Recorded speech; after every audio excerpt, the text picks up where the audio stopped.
ఇది కోనిఫెరేసి ఫ్యామిలీకి చెందిన మొక్క. దీంట్లో రకరకాల పైన్ మొక్కలు ఈ ఫ్యామిలీలో వస్తాయండి. ఇవి అన్నిటికీ ఒక నీడిల్ లాంటి ఆకులు, గట్టిగా ఉంటాయి ఆకులు గూడా. ఈ ఫాల్ టైంలో గూడా అవి రాలిపోవండి. అట్లాగే ఉంటాయి. కాయలు మాత్రం రాలిపోతుంటాయి. వీటిని కోన్స్ అంటారు.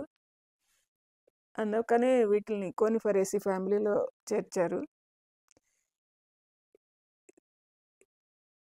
అదండి. బాగున్నాయి గదా కాయలు. మీకెలా ఉంది చెప్పండి. మీకు నచ్చితే కామెంట్స్‌లో చెప్పండి. లైక్ చేయండి, షేర్ చేయండి, సబ్స్క్రైబ్ చేయండి. ధన్యవాదాలండి.